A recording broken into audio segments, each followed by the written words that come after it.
We are here. We are here. I am so excited. Welcome, everybody. I literally am currently sitting in Mishawaka, Indiana on this half holiday day. Sometimes people don't have Columbus Day off. Don't know if you work today or not, but we are here at 5:30. So hello. So excited you're with me, and welcome. I can't believe it's already been a whole week. I feel like I've been thinking about you guys and already marinating on so many different things God's got for us today to focus on really making our marriages better. So before we get started, I'm going to turn on our podcasting audio because that is a little travel kit microphone down here that we want to make sure is running too. Okay, it's official. We started.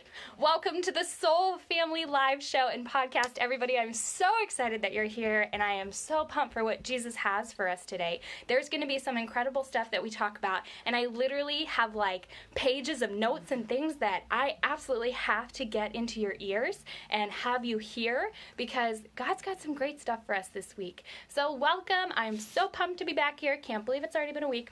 Now, the one thing I want you to know is that even though I was ready to come back on the day after last week's episode, because y'all were so pumped to get going and you were ready to see everything and all the thoughts, I wanted to let you know I am super pumped that we waited 1 week to show up live again right now, because in that week Jesus did a lot of great stuff in my heart, in my husband's heart, in my friends' hearts. There are so many different pieces of information I'm about to throw down. So here's the one thing I need you to know. We are going to talk about unspoken conflict today. Conflict. We're going to talk about conflict, you guys, and no one likes to hear that word.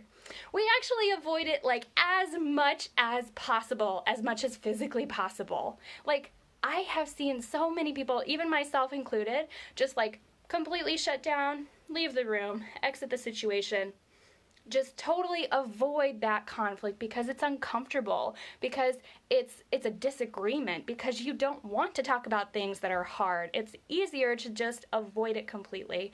And honestly, we hold on to hurts and wrongs like note cards in our back pocket that we then save, remembering that, oh, I'm going to pull that out later and I'm going to use that back pocket card because you hurt my feelings and you're doing either something similar right now, or you did something that I'm going to pull way back from years ago and lay it on you.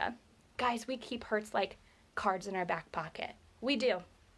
But you guys, we are here for the long haul, and that means showing up for hard conversations. So today, we're bringing out the big guns for one of the worst types of marriage things, unspoken conflict. So let me tell you a story. This is the story that you guys said you wanted to hear. It started with a paper-covered printer, you guys. This past week, I noticed the papers were stacking up, okay? And I noticed it, but my husband didn't notice it. Alan didn't notice it. I have like acute attention to detail in my house, like very much so. It bothers me when there's stuff laying out on the floor, on the couch, on the table, on the long like hall banister thingy that we have. You can lay stuff on, like your keys. Okay, but here's the thing. I honestly have like literally labeled and organized our papers, and because I need to have things ordered, I have done that, you guys. Now, my husband, though, Alan, he doesn't have as much acute attention to detail in our home. I mean, he does at work, totally makes sense. But at home, it's a little bit different. So it doesn't bother him like these little messes or, like leaving keys out or leaving clothes out or leaving things from breakfast out until like the mess gets worked up to a point where it then clutters his mind. So for me, that moment where things are cluttering your mind happens, like 5 days earlier than what happens for him. So I took it upon myself to take care of that pile of papers. I had a few hours completely free and I knew it was time to organize them. So I organized everything, and when my husband came back, I asked him to sign like one slip of paper that needed to be mailed out, and he did. And it was weird. It was weird. I felt like a secretary, and he felt like a CEO. it was like I was handing him something that he barely had to like touch in order for something to get approved, signed, and done. And I noticed that, I said it, and he said it, and we were like, that was weird. Neither of us liked that scenario because I'm not a secretary and he's not the CEO. It's not a job. These aren't jobs, you know? So he didn't like that he wasn't there to help with all of that because he was at work when I had those hours of time, and I didn't like that I did it all myself. So I let that feeling fester because I felt like a secretary, and that a feeling of I didn't have the help I needed. Let that feeling fester, even though he wasn't super pumped. That's how the situation happened. I was still festering, okay? And naturally, those thoughts impacted the way I thought towards him. So those thoughts went quickly towards from annoyed to bitter to angry to resentful. And then a sweet friend of mine broke through that veil of frustration and helped me remember that I needed to give him the chance to help me. I didn't even say anything about the papers, y'all. I just took it upon myself like a martyr because there were a lot of papers. There were so many papers. I went home that night after talking with my friend, and I kept thinking, okay, this is my partner, and I wasn't treating him like one. I wasn't, because I 100% said to myself, I'm going to do it. I'm going to do it myself. There was no partner involvement in my decision, and I just took it upon myself in order to make something happen. I didn't give him the chance to even help me. So I needed to talk to my partner, and I did. I told him, hey, this morning I really did need help, and it was kind of frustrating that I had to do it all myself. I really didn't appreciate or like that. And even though we had a mini tiny conversation, it did not cover the frustrations that I was feeling, and I needed to talk that out. So, of course, he asked me if we could, like, split the responsibility in the future. Like, let's not have you do that for hours in a day. That's not a good use of time. That's a terrible thing for just you to do. And I agreed. And that right there, that whole story right there, that's called partner communication, you guys. Partner communication.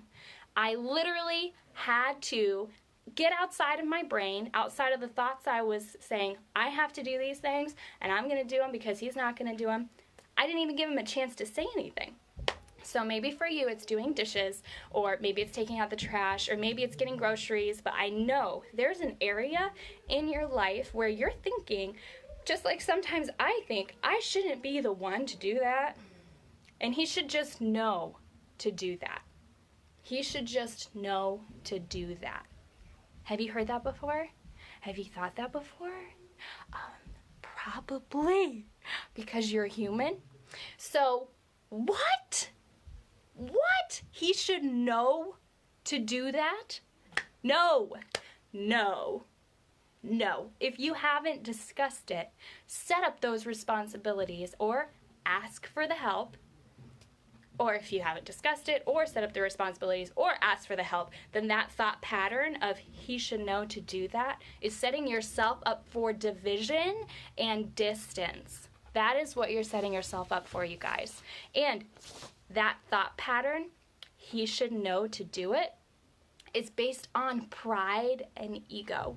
And actually says, I don't want to do it, so you need to do it, without even ever saying that out loud to him. So put your pride down. Take your hat out of the ring. Let that white flag of surrender fly. Stop yourself before you wreck yourself and your thought pattern and the way you treat him that day, and realize that nothing good will happen in the actions you take around the house, the thoughts you have about him, or the words you speak to him, because a tone is a thing, even though you don't think you have one sometimes. Nothing good will happen unless you have a humble heart. A humble heart. The conversation with Alan that I had could have gone so many different ways and has in the past, but this one was one for the books because before I even spoke to him that night, my heart was humbled. And it was thankful for the fact that I got to be a helpmate to my favorite person in the world. I got to help him in a way that blessed his life deeply. I got to serve with my skills, and I got to receive the blessed reminder that he is here to help me too, if I would just ask for help. So sisters, I got 2 things for you to remember after all of this. Number 1 is to ask for help from your husband, or husbands, ask for help from your wives when you need it. Say it out loud when you need help. Stop playing mind games with yourself and with him, and say out loud what you need. We have no right to trap our spouse into a mind game that we're playing, that they anticipate our needs, notice things, and take care of housework exactly like we do, or you do. Ask. My friend, just ask. Even if it's like when I actually asked Alan out loud this week to thank me for cleaning, because I needed to hear those words. I needed a thank you. Not just a, it looks great, which is a wonderful compliment in and of itself, but I'm an Enneagram 2, and I was like, Alan, I really need you right now to say thank you. And he thanked me so much. So, number 1, ask for help. Ask when you need something. And number 2, humble your heart. When you feel your husband's hurt you or your spouse has hurt you because they didn't anticipate the way you hoped he would, look in the mirror and shoo that ego away. You're not perfect. You're not perfect, and he's not either. Come on, friends. We're to be a blessing to each other and to guide each other towards heaven and towards Christ and towards holiness. Please do speak with your husband about the hurt that you felt, but only do it after you've had a hot minute to breathe, rest, and humble yourself, because you aren't a mind reader, and neither is he, and we're meant to help each other work together and cover the other under our wings. My friends, you've got this. Make this week a beautiful week of serving from a humble heart, working as a team, and communicating clearly with your partner. Number 1, ask for help when you need it. Don't assume things. Don't assume they're going to anticipate your needs. Speak out loud what you need. And 2, do it with a humble heart. My friends, this week is a great week because we went deep into a topic that's not easy to talk about. We went deep into a topic that's oftentimes ignored because no one feels comfortable saying, okay, here are some actual tips and ideas of how you could maybe potentially make a conflict easier in your household, because it has a lot to do with personality and how the person's going to respond to you and what it's really going to look like and feel like. In that moment, it's hard, and I want you to know that in that moment, if you show up by speaking truth in love, which is asking for help and with a humble heart, that conversation will go swimmingly, because no matter how the conversation goes, you are in a restful state. That's a big deal. That's a really big deal. Guys, I'm coming to you today from Mishawaka. I'm repping it. I'm in my sister-in-law's room because we are on vacation, and I'm so excited to be with you here today because we just went through a serious topic, and I have so many more things to say, but we're going to save that for next week because it's not going to be on conflict. It's going to be on communication. You guys have an amazing week. I can't wait to be with you again. Have a good night.